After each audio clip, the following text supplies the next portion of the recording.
त्रिविश की बात करें तो किस वेद का है? साम वेद का हो जाएगा, सही है। इसके बाद बताएगा वेदों को भली भांति समझने के लिए वेदांग की रचना कितनी की गई है? छह वेदांग हो जाएंगे, टोटल 6 वेदांग हो जाएंगे। इसके बाद बताएगा कर्म कांड की बात करते हैं तो किस वेदांग में चर्चा किया गया?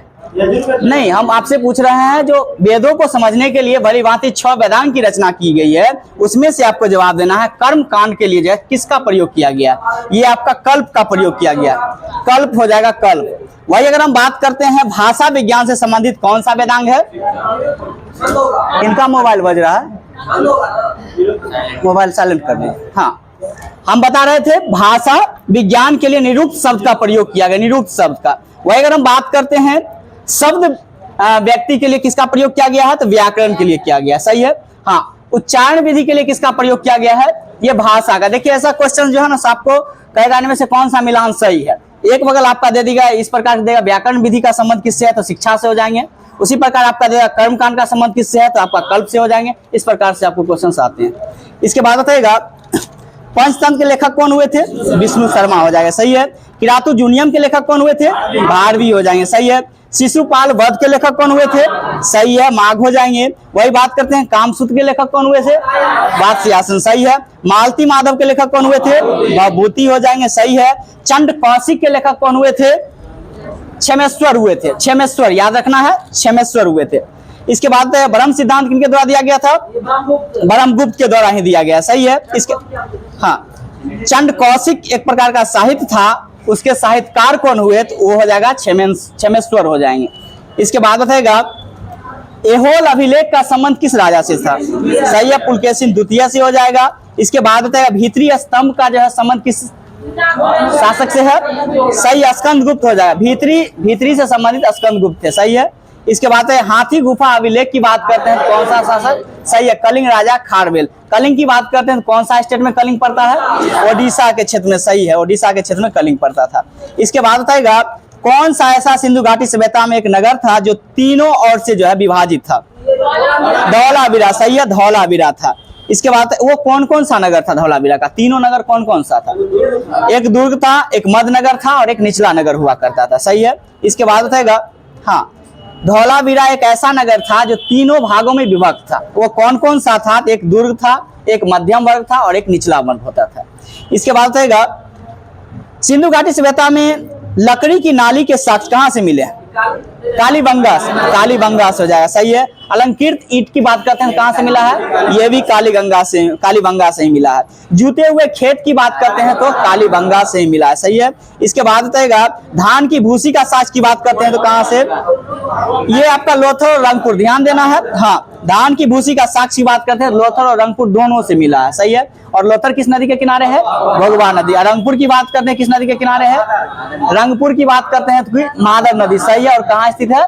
गुजरात में, गुजरात में स्थित है, सही है। इसके बाद बताएगा सिंधु घाटी सभ्यता में जो कौन सा पशु को सर्वाधिक महत्व दिया जाता था? सही है, एक कुंवर वाला सांड, सही है, एक कुंवर वाले सांड को दिया जाता था, सही है। इसके बाद गोदीबारा कहाँ से प्राप्त हुआ है? लोथल से ही हुआ है, सही है, लोथल से ही हुआ है। इसके बाद बताएगा हड़प्पा काल में जो है गोमेद का आयात किया जाता था, ये कहाँ से किया जाता था? सौराष्ट्र से, सही है, हाँ सही बोल रहे हैं। इसके बाद टीन का जो कहाँ से आयात किया जाता था? ईरान एवं अफगानिस्तान से, सही है, ईरान एवं अफगानिस्तान से जो है टीन का आयात किया जाता था हड़प्पा सभ्यता में। हड़प्पा सभ्यता की खोज किसके द्वारा किया गया था? हड़प्पा सभ्यता बोल रहे हैं राय बहादुर दयाराम साहनी के द्वारा किया गया था। और कब किया गया था? 1921 में। मोहनजोदाड़ो की बात करें तो राखालदास बनर्जी के द्वारा किया गया था और ये 1922 में किया गया था, सही है। सेल खंडी एक प्रकार का प्राप्त होता था, आयात किया जाता था हड़प्पा सभ्यता में, वो कहां से किया जाता था? ये बलूचिस्तान और राजस्थान दोनों जगह से किया जाता था। सोना की बात करते हैं तो कहां से किया जाता था? अफगानिस्तान हो जाएंगे, ईरान हो जाएंगे और कर्नाटक भारत हो जाएगा। तीन जगह से होता था। इसके बाद बताएगा सिंधु घाटी सभ्यता में आलमगीरपुर जो है किस नदी के किनारे है? हिंडन नदी के किनारे। और इसके खोजकर्ता कौन हुए थे? जगदत्त शर्मा। कब हुआ था इसका खोज? 1958 में हुआ था। 1958 में आलमगीरपुर की जो खोज हुआ था जगदत्त शर्मा के द्वारा किया गया था। और सिंधु घाटी सभ्यता का सबसे पूर्वी हिस्सा जो है यही आलमगीर ही पड़ता है, याद रखिएगा। इसके बाद बताएगा सिंधु घाटी सभ्यता के लोग लोहा से परिचित थे या नहीं थे? नहीं थे, यानी तलवार से भी परिचित नहीं थे। इस बात को भी याद रखना है, तलवार से भी नहीं थे। इसके बाद बताएगा किस नदी का पुराना नाम जो है विस्तास्ता है? झेलम का हो जाएगा। पौसनी किस नदी का पुराना नाम है? रावी हो जाएगा। इसके बाद सदानीरा किसका पुराना नाम है? गंडक का पुराना नाम है। सही है। हाँ, इसके बाद बताएगा गाय को सबसे उत्तम धन माना गया, इसके लिए कौन सा शब्द का प्रयोग? अधन। अधन का मीनिंग क्या होता है? न मारे जाने योग्य होता है। सही है। हाँ, इसके बाद बताएगा वैदिक उत्तर वैदिक सभ्यता किस प्रकार की सभ्यता थी? मातृ सतात्मक था या पितृ सतात्मक था? सही है, पितृ सतात्मक होता था। हाँ, पितृ सतात्मक था। सही है। उसमें महिलाओं का वैल्यू बहुत कम कर दिया गया था उत्तर वैदिक सभ्यता में। अगर हम बात करते हैं वैदिक सभ्यता या पूर्व वैदिक सभ्यता, उसमें किसका था? मातृ सतात्मक पूर्ण रूप से नहीं कह सकते हैं, लेकिन महिला को जो है उसमें आदर और सम्मान दोनों मिलता था, ये चीज है। और मातृ सतात्मक हम कह सकते हैं सिंधु घाटी सभ्यता किस प्रकार की सभ्यता थी? ये मातृ सतात्मक सभ्यता थी। और कांस्ययुगीन सभ्यता भी हम इसको कह सकते हैं। अथर्ववेद में इसकी चर्चा किया गया। सही है। इसके बाद रहेगा तृतीय बौद्ध संगीति किसके समय में हुआ था? अशोक के समय में हुआ था। सही है। अशोक कब हुआ था? 253 या 50 भी कर सकते हैं। 250 से 53 कहीं कहीं देखेगा, कहीं 253 देगा। लुसेंट शायद 253 देता है और दृष्टि वगैरह पड़ेगा 250 से पूर्व देता है। आपको ऐसा ऑप्शन आएगा नहीं, बहुत अलग अलग आएगा। हाँ, इसके बाद बताएगा ये तीसरी बौद्ध संगीति हुआ था, कहाँ में हुआ था? ये हुआ था तीसरी बौद्ध संगीति कहाँ हुआ था? पाटलिपुत्रा में हुआ था। सही है। इसकी अध्यक्षता किसके द्वारा किया गया था? मैकलीपुत्र तीसरे के द्वारा किया गया। सही है, मैकलीपुत्र तीसरे के द्वारा। पहली बौद्ध संगीति की अध्यक्षता किसके द्वारा किया गया था? महाकश्यप हो जाएंगे। दूसरे सबाकामी हो जाएंगे। तीसरे मैगलीपुत्र तीसम हो जाएंगे। और चौथे की बात करते हैं तो वसुमित्र। सही है, वसुमित्र अध्यक्षता किए थे। और अगर हम बात करते हैं उपाध्यक्ष कौन हुए थे तो अशुघोष हो जाएंगे। सही है, अशुघोष हो जाएंगे। इसके बाद आएगा मौर्य प्रांत में जो है उत्तरापद की राजधानी कहाँ हुआ करता था? तक्षशिला हुआ करता। सही है। और दक्षिणापद की बात करते तो स्वर्णागिरी हो जाएगा। सही है। प्राची की बात करते हैं तो कहाँ हुआ करता था? सही है, पाटलिपुत्र। इसी को पूर्वी प्रांत भी बोलते थे, तो पाटलिपुत्र ही हुआ करता था। सही है। इसके बाद बताएगा कृषि विभाग का अध्यक्ष कौन होता था मौर्य काल में? सीता अध्यक्ष। हाँ, सही है, सीता अध्यक्ष हो जाएंगे। मुद्रा टकसाल का अध्यक्ष कौन होता था? सही है, लक्ष्मणाध्यक्ष हो जाएंगे। चारागाहों का अध्यक्ष कौन होता था? विविताध्यक्ष हो जाएंगे। खानों का अध्यक्ष कौन होता था? अकाराध्यक्ष हो जाएंगे। इसके बाद बताएगा संगम युग में बताएगा प्रथम संगम युग कहाँ हुआ था? स्थान बताना आपको। मदुरै में हुआ था। किसकी अध्यक्षता में हुआ था? अगस्त ऋषि की अध्यक्षता में हुआ था। दूसरे की बात करते हैं तो ये भी नहीं, ये भी जो अगस्त ऋषि की अध्यक्षता में हुआ था कपाटपुरम। सही बोला, कपाटपुरम में हुआ था। और तीसरी अध्यक्षता कहाँ में हुआ था? मदुरै में हुआ था। और इसकी अध्यक्षता की बात करते हैं नक्कीरे हो जाएंगे। सही है, नक्कीरे हो जाएंगे। सही है। इसके बाद बताएगा मणिमेखले महाकाव्य एक पुस्तक है, इसके लेखक कौन हुए थे? सही है, शीतले सतनार हुए थे। जीवक चिंतामणि की बात करते हैं तो इस पुस्तक के लेखक कौन हुए थे? सही है, त्रुक देवर हो जाएंगे। सही है। इसके बाद बताएगा शिल्पादिकारम के लेखक कौन हुए थे? इंगोलो आदिगल हो जाएंगे। इसके बाद बताएगा सैन वंश जो उभरा था किस शताब्दी में उभरा था? 12वीं सदी में। 12वीं सदी हो जाएंगे। 12वीं सदी हो जाएंगे। सही है, 12वीं सदी। इसके बाद बताएगा गुर्जर प्रतिहार वंश के संस्थापक की बात करते हैं कौन था? नागवट प्रथम हो जाएंगे। सही है। और ये किस सदी में चल रहा था? 8वीं सदी में। 8वीं सदी के राउंड में था ये। इसके बाद बताएगा चोल वंश का अंतिम शासक कौन था? चोल वंश का अंतिम शासक राजेंद्र तृतीय। याद रखना है, राजेंद्र तृतीय था। हाँ, चोल वंश के संस्थापक की बात करते हैं तो कौन था? विजयालय हो जाएगा। सही है। इसके बाद बताएगा और विजयालय जो इसकी स्थापना करते हैं या फाउंडर है, तो इन्होंने कौन सी उपाधि धारण किया था? नरकेसरी की उपाधि। याद रखना है, पूछा गया है नरकेसरी की उपाधि चोल काल में किसने धारण किया था? तो विजयालय के द्वारा किया गया था। इसके बाद बताएगा कुतुबुद्दीन ऐबक की बात करते हैं तो इसका पीरियड कब से कब तक रहा था? 6 से। सही है, 1206 से लेकर के 1210 तक रहा था। अगर हम बात करते हैं मामलुक वंश या गुलाम वंश या दास वंश की बात करते हैं तो इसका पीरियड कब से कब तक रहा था? 1206 से लेकर के 1290 तक रहा था। सही बोल रहे हैं। मामलुक वंश इसी को कहा गया, गुलाम वंश इसी को कहा गया, और एक और बात करते हैं तो दास वंश इसी को कहा गया था। सभी एक ही चीज है। इसके बाद बताइएगा इल्तुतमिश का कार्यकाल कब से कब तक रहा था? 1210 से लेकर के 1236 तक कार्यकाल रहा था। क्या चीज? 4 या 8 महीना के लिए। सुनिएगा ना, इधर सुनिए ना अच्छा से। कुतुबुद्दीन ऐबक की मृत्यु के बाद उसका पुत्र जो है अयोग्य शासक था, इसलिए 8 माह तक ही वो बैठा था। हाँ, फिर इसके बाद इल्तुतमिश को बैठाया गया, और इल्तुतमिश का अगर हम पीरियड की बात करते हैं 1210 से लेकर के 1236 तक उसका कार्यकाल रहा था। ठीक है, इसके बाद रहेगा इक्ता व्यवस्था को संगठित रूप किसके द्वारा प्रारंभ किया गया था? प्रारंभ गौरी किया था। इस बात को याद रखना, सबसे प्रारंभ सबसे पहले किसने किया था? तो गौरी किया था। इक्ता व्यवस्था को अगर बात करते हैं व्यवस्थित ढंग से चलाया कौन था? तो इल्तुतमिश चलाया था। इस बात को याद रखिएगा। प्रारंभ आपसे पूछे तो मोहम्मद गौरी के द्वारा किया गया था। ट्रायन का प्रथम युद्ध कब हुआ था? 1191 में हुआ था। सही है। किसके किसके मध्य हुआ था? पृथ्वीराज चौहान और मोहम्मद गौरी के मध्य हुआ था। इसमें विजय किसकी हुई थी? पृथ्वीराज चौहान की विजय हुआ था। सही है। और दूसरे युद्ध की बात करते हैं, कब हुआ था? 1192 में हुआ था, और इसमें किसकी विजय होती है? मोहम्मद गौरी की विजय होती है। सही है। इसके बाद तराइन का तीसरा युद्ध कब हुआ था? 1215 में हुआ था। किनके किनके मध्य हुआ था? हाँ सही है, इल्तुतमिश और याल्दोज के मध्य हुआ था। इसमें कौन विजय हुआ था? इल्तुतमिश की विजय। सही है, इल्तुतमिश की जीत होती है। सही है, इल्तुतमिश की जीत होती है। इसके बाद दिल्ली सल्तनत में जो है दीवान ए वकूफ की स्थापना किसके द्वारा किया गया था? जलालुद्दीन खिलजी के द्वारा। जलालुद्दीन खिलजी के द्वारा जो है दीवान ए वकूफ की स्थापना किया गया था। सही है। और ये दीवान ए वकूफ जो हुआ करता था, कौन सा विभाग था? व्यय विभाग था, खर्चीला विभाग था। इसको याद रखना है, व्यय विभाग था। इसके बाद बताएगा दीवान ए कोही की स्थापना किसके द्वारा किया गया था? एमबीटी के द्वारा किया गया था। और अगर हम बात करते हैं ये किससे संबंधित था? दीवान ए कोही कृषि विभाग से संबंधित था। सही है। दीवान ए रियासल की बात करते हैं तो ये कौन सा विभाग था? धार्मिक विभाग था। धार्मिक विभाग था। सही है। इसके हाँ, दीवान ए रिसालत की बात करते हैं तो ये एक धार्मिक विभाग था। इसको याद रखना है। इसके बाद रहेगा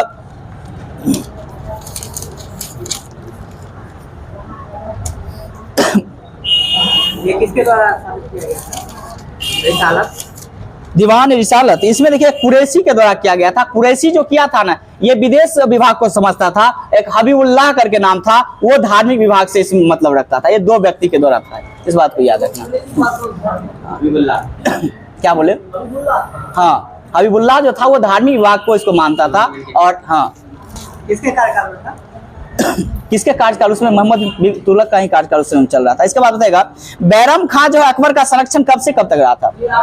56 से। सही है, 1556 से लेकर के 1560 तक रहा था। सही है, 1560 तक रहा था। बैरम खां की हत्या किसके द्वारा किया गया था? मुबारक खां के द्वारा किया गया था। सही है, मुबारक खां के द्वारा। कहाँ में कर दिया गया था? पाटन में। पाटन गुजरात में ही पड़ता है। सही है, पाटन में कर दिया गया था। हाँ, इसके बाद बताइएगा अकबरनामा की रचनाकार कौन थे? अबुल फजल के द्वारा किया गया था। सही है, अबुल फजल के द्वारा किया गया था। इसके बाद बताएगा अनवर ए सुलेही के नाम से पंचतंत्र में फारसी में अनुवाद कौन कराया था? सही है, अबुल फजल के द्वारा जो करवाया गया था। अकबर के दरबार, अकबर का शासनकाल उस समय में था। और ध्यान दीजिए अबुल फजल ने अनवर ए सुलेही को जो है पंचतंत्र जो था, अनवर ए सुलेही नाम से जो है उसको फारसी में अनुवाद करवाया था। ठीक ना, याद रखिएगा। इसके बाद बताइएगा 10 साला बंदोबस्त कब लागू हुआ था? 1580 हो जाएगा। 1580 हो जाएगा। किस? सही है, ये 10 साला आपको सही है, याद करिएगा। 1580 ठीक है। इसके बाद अगर हम बात करते हैं किसके द्वारा स्टार्ट किया गया था? टोडरमल के द्वारा। अकबर का शासनकाल ठीक है, उसके साथ में वो रहा था ठीक, लेकिन लागू किसके द्वारा किया गया था? टोडरमल के द्वारा ही लागू किया था। इस बात को ध्यान रखना। इसके बाद बताएगा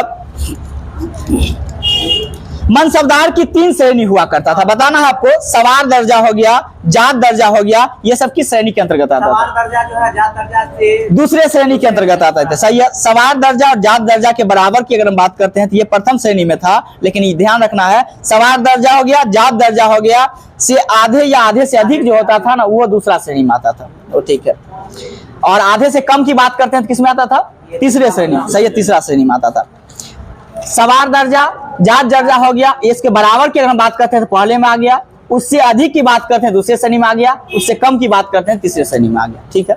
इसके बाद इसके बाद आएगा फुतूहुल सलातीन, एक प्रकार की ये भी पुस्तक था। और ये पुस्तक बहुत बार पूछा गया। इस बात को ध्यान रखना है। ये जो दिया गया है 25-30 पुस्तक है, इसको रट ही जाइएगा, क्योंकि इसमें से पेज नंबर देखिएगा, दृष्टि में 30 नंबर पेज जो है आपका बुक जो दिया गया है, बहुत अच्छा है। ये चीज दिया गया है, बार बार एग्जाम में पूछा जाता है। सुनिएगा कुछ बताते हुए।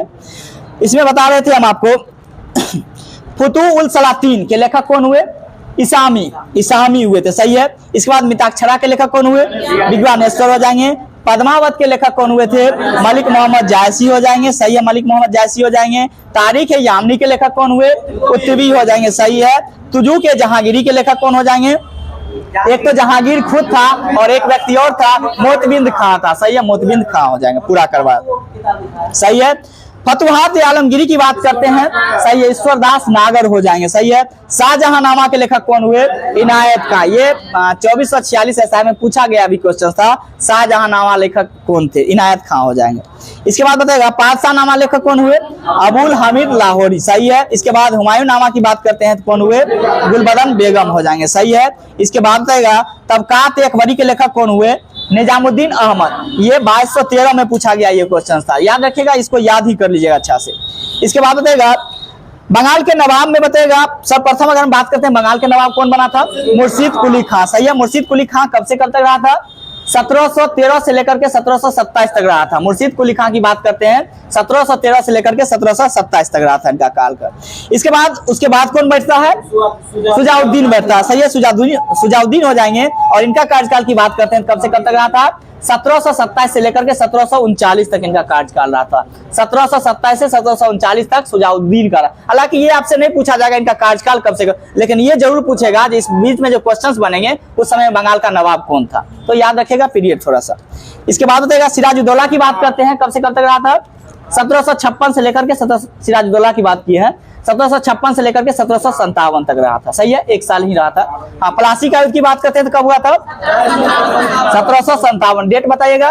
23 जून 1757 को हुआ था, सही है। ब्लैक होल की बात करते हैं, घटना कब हुआ था? 20 जून 1756 को, सही है। इसके बाद बताइएगा पुर्तगाली भारत कब आया था? 1498 में आया था, सही है, 1498 में आया था। अगर हम बात करते हैं यमन एवं द्वीप की, दमन एवं दीव की, तो ये जो है पुर्तगाली से कब छुटकारा पाया था? 1961 में। कब पाया था? 1961 में पाया था। वही गोवा की बात करते हैं तो ये कब पाया था? ये भी 1961 में ही पाया था। लेकिन पूर्ण राज्य की दर्जा की बात करते हैं तो 1987 में पूर्ण राज्य की दर्जा मिला था गोवा को। इसके बाद हाँ, गोवा को 1987 में ही मिला है, इस बात को ध्यान रखना है। इसके बाद बताइएगा वाइन हेस्टिंग्स के द्वारा कलकत्ता में एक मदरसा कॉलेज की स्थापना किया गया था, कब किया गया है? 1781 में किया गया था, सही है, 1781 में किया गया था। इसके बाद बताइएगा बंगाल गजट किसके द्वारा प्रकाशित किया गया था?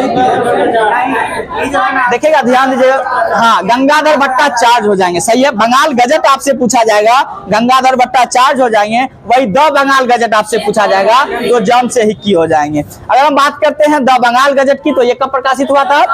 1780 में हुआ था। और बंगाल गजट की बात करते हैं तो ये कब हुआ था? 1816 में हुआ था, 1816 में हुआ था। इसके बाद बताएगा, और ये याद रखना है आपको, ये जो बंगाल गजट था ये भारतीय द्वारा पहला प्रकाशित अखबार था, हाँ, पहला अखबार था।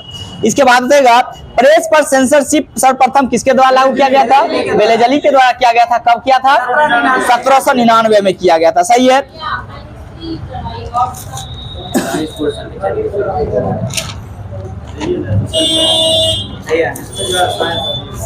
इससे पूछे लाइए सर, चलिए बताइएगा। हम धीरे धीरे बढ़ रहे थे, जरूरी नहीं है हिस्ट्री पे ही रहते हैं, ठीक ना। 2 घंटा भी आप बैठ सकते थे तो बैठा के बैठ, ठीक, ध्यान रखिए, पैर सही करके बैठिए आप। इसके बाद बताइएगा सिगरेट लाइट में जो है कौन सा गैस प्रयोग है? सही है, ब्यूटेन हो जाएंगे। इसके बाद बताइएगा प्रशीतक फ्रियोन के रूप में किसका प्रयोग करते हैं? सही है, क्लोरोफ्लोरो, सही है, हाँ, सही है। इसके बाद बताएगा प्रथम विश्व युद्ध में जो है किसका प्रयोग किया गया? कौन सा गैस का? मस्टर्ड गैस का प्रयोग किया, सही है, मस्टर्ड गैस का प्रयोग किया गया था। इसके बाद बताएगा नेफ्थलीन का मुख्य स्रोत कौन सा है? कोलतार हो जाएंगे, सही है, कोलतार हो जाएंगे। इसके बाद बताएगा वह पदार्थ जो हवा में जलकर बगैर अनावश्यक पदार्थ को ऊष्मा उत्पन्न करता है उसे क्या कहते हैं? ईंधन कहते हैं, सीधी बात है, ईंधन कहते हैं। इसके बाद बताएगा पीट कोयला में कोयला की कार्बन की प्रतिशत कितना पाया जाता है? पीट में कम ही पाया जाता है, 50 से 60% आप कह सकते हैं पीट जो कि निम्न स्तर का कोयला होता है, हाँ सबसे निम्न स्तर का कोयला होता है पीट कोयला, और 50 से 60% ही पाया जाता है इसमें कार्बन। इसके बाद लिग्नाइट की बात करते हैं तो लिग्नाइट कितना प्रतिशत पाया जाता है, 65 से 70% पाया जाता है। और लिग्नाइट सर्वाधिक मात्रा में भारत में कहाँ होता है, तमिलनाडु में होता है, सही है। और सबसे उत्तम प्रकार की कोयला की बात करते हैं तो एंथ्रासाइट है, और इसमें 85% के राउंड में जो है कार्बन की प्रतिशत पाई जाती है, सही है। हाँ ठीक है, 85 से 90 कर सकते हैं आप, 85% याद रखना है। इसके बाद रहेगा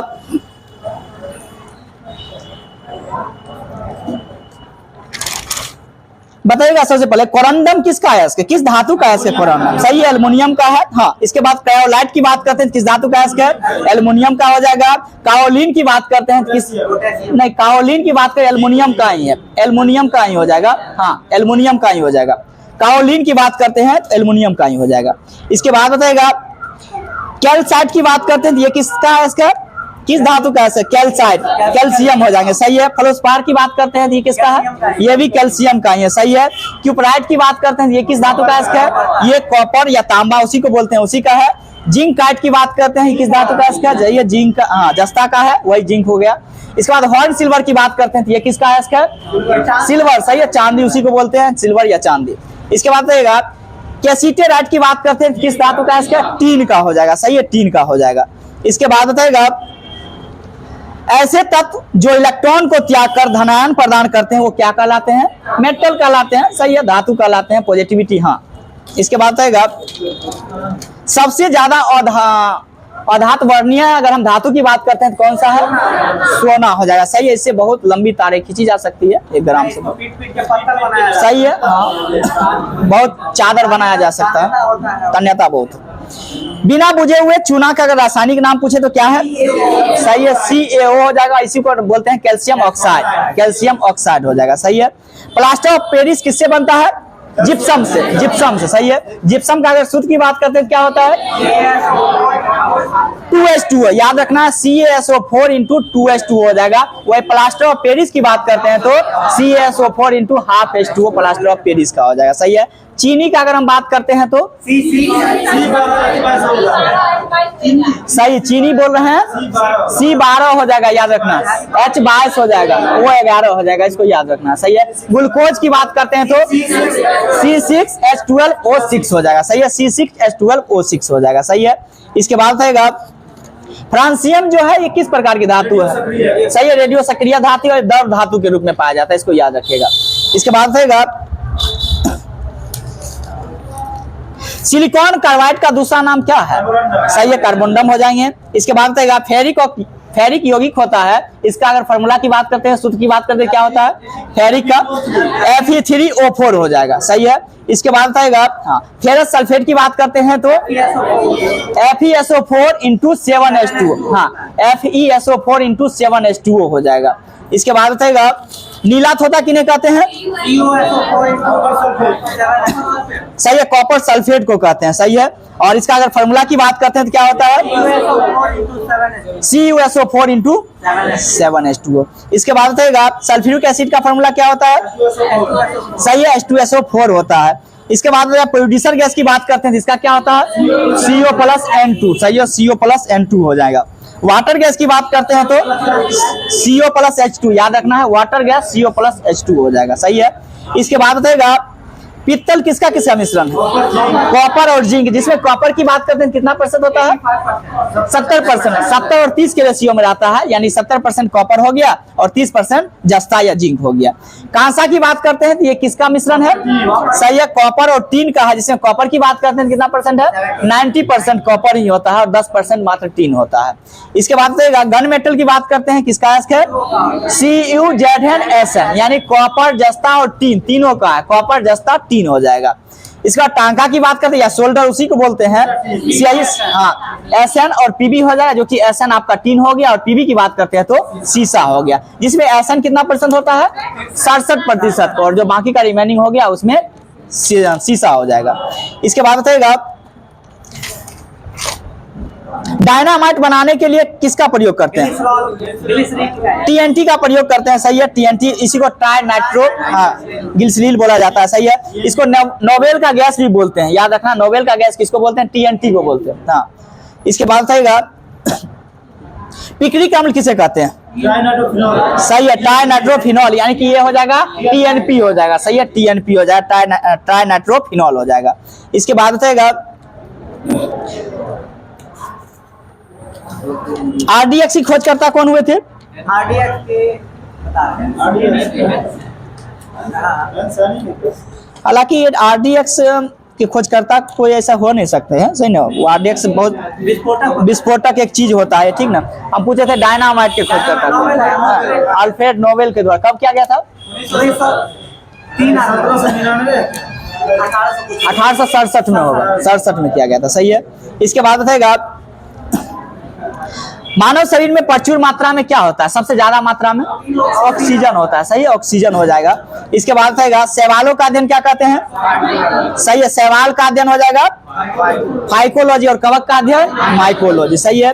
फूल की खेती की बात करते हैं तो इसका अध्ययन फ्लोरिकल्चर। सही है, हाँ, फ्लोरिकल्चर हो जाएंगे। इसके बाद बताएगा जीव विज्ञान का जनक किन्हें माना जाता है? अरस्तु को माना जाता है। सही है, अरस्तु को माना जाता है। अरस्तु कहाँ का था? ये ग्रीक। सही बोल रहे हैं, ग्रीक। सही है, ग्रीक का था। सही है, ग्रीक हो जाएंगे, ग्रीस हो जाएंगे। इसके बाद बताएगा फादर्स ऑफ मॉडर्न टेक्सोनॉमी के लेखक कौन हो? किन्हें माना जाता है? फादर्स ऑफ मॉडर्न टेक्सोनॉमी की बात करते हैं। हाँ, सही है, लिनियस हो जाएगा, यानी कि आधुनिक वर्गीकरण का पिता इसको हिंदी में बोल सकते हैं। हाँ, लिनियस को ही माना जाता है। सही है। इसके बाद बताएगा 5 जगत किसके द्वारा दिया गया था? विटकर। कब दिया गया था? 1969 में दिया गया था। 1969 में 5 जगत दिया गया था। इसके बाद बताएगा कुत्ता का साइंटिफिक नाम क्या है? कुत्ता का कैलिस फैमिलियर्स हो जाएंगे। सही है। वह कैट की बात करें यानी बिल्ली की बात करते हैं तो सही है, क्या डोमेस्टिका? थैलिस डोमेस्टिका हो जाएंगे। मेढक की बात करते हैं तो राना ट्रिंगा हो जाएंगे। सही है। इसके बाद बताया कवक की कोशिका भित्ति जो होती है किसकी बनी होती है? काइटिन की बनी होती है। सही है, काइटिन की बनी होती है। इसके बाद बताएगा जंतु जगत में बताएगा उपभोक्ता जीव सम्मिलित किए जाते हैं, इन्हें क्या कहते हैं? हाँ, उपभोक्ता जीव सम्मिलित किए जाते हैं जंतु में, उन्हें क्या कहते हैं? मेटाजोआ कहते हैं। मेटाजोआ कहते हैं, मेटाजोआ हो जाएंगे। इसके बाद बताएगा वर्गीकरण की आधारभूत इकाई क्या है? सही है, जाति। हाँ, सही है, स्पीसीज उसी को बोलते हैं। इसके बाद बताएगा जीव द्रव के नामकरण किसके द्वारा किया गया था? पुरकिंजे के द्वारा किया गया था। पुरकिंजे के द्वारा किया गया था। और कब किया था? 1839 में। सही है, 1839 में जीवधरण का नामकरण किया गया था। इसके बाद बताएगा जीवित कोशिका का जनक किन्हें कहा जाता है? सही है, एंटोनी वॉन लीवेनहॉक को मानते हैं। सही है। सीधे कोशिका की अगर हम बात करते हैं खोज किसके द्वारा किया गया था? रॉबर्ट हुक के द्वारा किया गया था। सही है। कोशिका शब्द किसके द्वारा दिया गया है?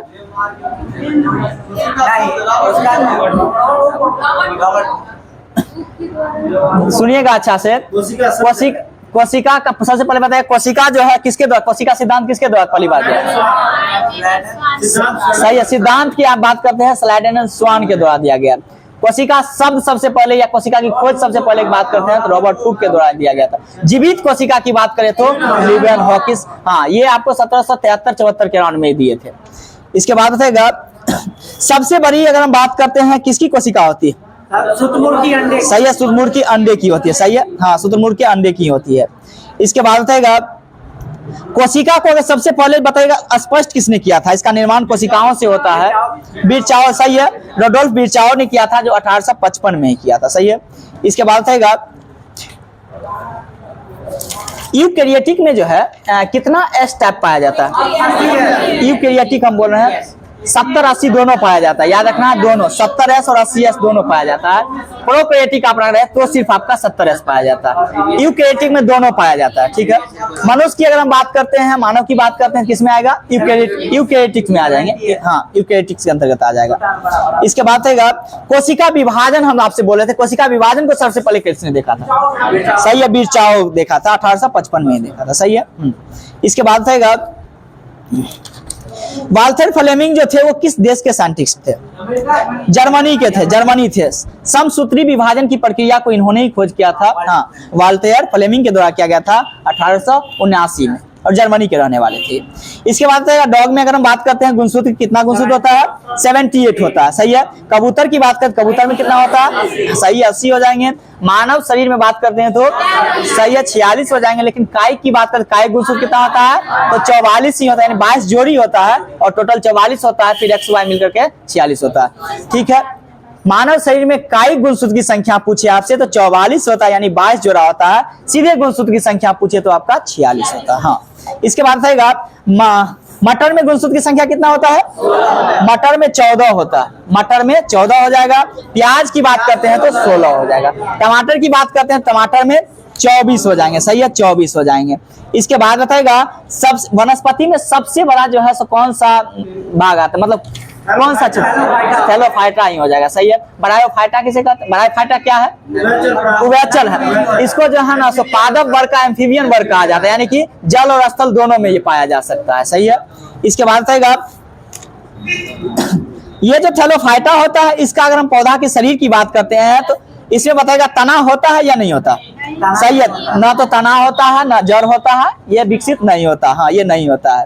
इसके बाद बताएगा इसमें संवहन उत्तक होता है या नहीं होता? थैलोफाइटा में संवहन उत्तक जब पाया ही नहीं जाता है तो संवहन उत्तक कहां से होगा? नहीं होता, ठीक है। इसके बाद बताएगा दम्मा जो होता है वो किस कवक के कारण होता है? दम्मा होता है एक बीमारी है, सही है, एस्पेरजिलियस पिग्मेकेट्स के द्वारा होता है, सही है। खाज की बात करते हैं तो खाज किसके द्वारा होता है? किस कवक के? सही है, एस्केरस, इसके बीज के द्वारा होता है। दांत की बात करते हैं, दांत किस कवक के कारण होता है? ट्राइकोफाइटाइन लेस्कोयस के द्वारा होता है, सही है, हाँ। लाइकेन के अध्ययन को क्या कहते हैं? लाइकेनोलॉजी कहते हैं, सही है। आकार की संरचना के आधार पर लाइकेन को कितने वर्ग में बांटा गया? 3 वर्ग में बांटा गया, सही है। वो कौन कौन सा वर्ग है? बोलिए। टेक्टोस होता है, फोलियोज होता है और फ्रूटिकोज होता है, हाँ। इसके बाद बताएगा पेड़ की छालों पर उगने वाले लाइकेन को क्या कहते हैं? कार्टिकोल्स कहते हैं, सही है, कार्टिकोल्स कहते हैं। इसके बाद बताएगा इत्र निर्माण के लिए किस लाइकेन का प्रयोग करते हैं? 3 गो, सही, लिविनेरिया हो गया, इरवेनिया हो गया और रेमेनिला हो गया, ठीक है। इसके बाद तो सेब का जो खाने योग्य भाग होता है कौन सा है? पुष्पासन हो जाएगा, सही है। आम की बात करते हैं तो मध्य फल भीति हो जाएंगे। अगर हम टमाटर की बात करते हैं तो फल भीति या बीजांसन दोनों हो जाएगा, हाँ दोनों खा जाते हैं। इसके बाद अंगूर की बात करते हैं तो अंगूर का कौन सा भाग कहते हैं? फल भीति या बीजांसन, इसमें भी हाँ फल भीति या बीजांसन हो जाएंगे। चना की बात करते हैं तो बीज पत्र, सही है। चना जो है सो एक बीज पत्री है, 2 बीज पत्री? 2 बीज पत्री है, सही है, हाँ 2 बीज। ज्यादातर दलहन में आएंगे 2 बीज पत्री ही आएंगे। हालांकि छोटा सा माइंड देख करके आप याद कर सकते हैं, जैसे उसको बीज को खोलिएगा ना 2 पार्ट में जैसे बट गया तो वो 2 बीज पत्री के अंतर्गत उसको रख लेते हैं। हालांकि उसकी निर्माण जो है जड़ और तना से भी होता है, लेकिन हम लोग आपस में समझने के लिए छोटी सी चीज को हम समझ सकते हैं। बीज को खोलिएगा 2 पार्ट में अगर इक्वल हो गया दोनों साइड में तो आपका 2 बीज पत्री हो जाए। धान 1 बीज पत्री में आएगा, क्योंकि धान के चावल को जब आप तोड़िएगा तो देखिएगा खंडी खंडी टाइप का टूटेगा वो, यानी कि हाँ अलग अलग टूटेगा। तो हाँ तो गेहूं भी 1 बीज पत्री आ जाएगा, ठीक ना, 1 बीज पत्री आएगा। गेहूं को देखिएगा 2 पार्ट में अलग अलग होता है, नहीं होता होगा, ठीक ना, इसको ध्यान दीजिएगा। इसके बाद सबसे बड़ा बीज बात करते हैं तो कौन सा है? सबसे बड़ा बीज जो कि 12 इंच का है, कोकोडीमर है। कोकोडीमर की प्रजाति है, क्या है? लोडोसिया है, हाँ लोडोसिया हो जाएगा। इसके बाद बताएगा सबसे छोटा बीज की बात करते हैं तो आर्किड, वो बुल्फिया फूल है। सबसे छोटा फूल कौन सा है? तो बुल्फिया। और सबसे बड़ा फूल की बात करते हैं तो रेफलेसिया हो जाएंगे, सही है। इसके बाद बताएगा संसार का सबसे बड़ा जो है लंबा बीज कौन सा है? सही है, सिकोया का बीज है, हाँ। ये बताए कितना ऊंचाई इसका लमसम होता है? 120 मीटर का लमसम ऊंचाई होता है, सही है। देखिएगा इसी को जो है ना, जो यहाँ ध्यान दीजिएगा, कैलिफोर्निया में इसे ही रेडवुड के नाम से जानते हैं, ठीक ना, यही चीज है ये। सिकोया का ही बीज को कैलिफोर्निया में रेडवुड के नाम से जानते हैं, वो अलग नहीं है, ठीक ना, एक चीज याद रखना। इसके बाद बताएगा आम और बैगन में जो लिटिल लीफ होता है वो किस रोग, मतलब किसके कमी कारण? जस्ता के कमी कारण होता है, सही है। लीची की पत्ती का जलना किसके कारण होता है? पोटासियम के कमी के कारण होता है, सही है। इसके बाद रहेगा गाजर में कोटर स्पॉट रोग होता है, किसके कारण होता है? ये कैल्शियम के कारण होता है, कैल्शियम के कारण होता है, कैल्शियम के कारण। मक्का में व्हाइट बर्ड रोग होता है, ये किसके कारण होता है? जस्ता के कारण होता है, सही है, जस्ता हो जाएगा। इसके बाद बताएगा मोलास्का संघ में सिपिरिया का प्रचलित नाम क्या है? कौड़ी हो जाएगा, सही है। और सिपिया की बात करते हैं तो कटल पर। ध्यान दीजिए, सिपिरिया आपसे पूछे तो कौड़ी हो जाएगा और सिपिया पूछे तो कटल फिश हो जाएंगे, सही है। मत्स्य वर्ग बताएगा, मत्स्य वर्ग में जो है सो किस प्रकार के जंतु होते हैं? समतापी होते हैं या असमतापी होते हैं? असमतापी हो जाएंगे, सही है, हाँ असमतापी हो जाएंगे। इसके बाद बताएगा डोरिस का प्रचलित नाम क्या है? सही है, समुद्री नींबू हो जाएंगे, समुद्री नींबू हो जाएंगे, सही है। इसके बाद बताएगा जंतु में अगर हम बात करते हैं सबसे बड़ा संघ कौन सा है? ऑर्थ्रोपोडा हो जाएगा, सही है। मच्छर की बात करते हैं ये किस में आएगा? ऑर्थोपोडा के अंतर्गत ही आएगा। सही है, ऑर्थोपोडा के अंतर्गत ही आएगा। इसके बाद रहेगा लाल रक्त कण का जीवन काल की बात करते हैं तो कितना होता है? 20 से 120 दिन तक होता है। सही है, 20 से 120 दिन तक होता है। इसके बाद बताइएगा लाल रक्त की मृत्यु जो है कहाँ में होती है? पीलिया में। सही है, यकृत या पीलिया दोनों में होता है, ध्यान देना। हाँ, लीवर और पीलिया दोनों में हो जाता है। सबसे बड़ा अगर ग्रंथि की बात करते हैं तो कौन सा ग्रंथि है? लीवर होता है। सही है, और कितना केजी का होता है ये? सही है, लमसम आप 1.5 से 2 केजी इसको ले सकते हैं। हाँ, 1.5 से 2 केजी ले सकते हैं। दूसरी सबसे बड़ी ग्रंथि की बात करते हैं तो कौन सा है? अग्नाशय। सही है, आउटर और इनर ग्रंथि की बात करते हैं तो कौन सा है? अग्नाशय ही है। सही है, अग्नाशय ही है। इसके बाद बताएगा अग्नाशय की खोज किसके द्वारा किया गया था? लैंगरहैंस नामक खगोल शास्त्री के द्वारा किया गया था। लैंगरहैंस नामक खगोल शास्त्री के द्वारा अग्नाशय की खोज किया गया था। और हम अष्टमक की बात करते हैं, मानव शरीर में अष्टमक का शेप किस प्रकार का होता है? आकार किस प्रकार का होता है? जे आकार का होता है। सही है, प्रोटीन का पाचन कहाँ से प्रारंभ होता है? अष्टमक से ही होता है, यानी अमाशय से ही होता है। पेट, उसको बहुत उदर भी बोल सकते हैं, पेट भी बोल सकते हैं, इंग्लिश में अष्टमक बोल सकते हैं, ठीक ना। इसके बाद बताइएगा पित्त का निर्माण की बात करते हैं तो कहां से होता है? लीवर में। देखिएगा, पित्त की निर्माण की बात करें तो लीवर से होता है, लेकिन जमा की बात करते हैं तो पित्ताशय में वो जमा होता है। सही है। इसके बाद बताइएगा इंसुलिन के अल्प स्रावन से कौन सा रोग होता है? अल्प स्रावन से हम बोल रहे हैं डायबिटीज होता है। अल्प स्रावन से डायबिटीज होता है। हाँ, इसके अति स्रावन रहेगा तो आपका हो जाएगा, ठीक ना।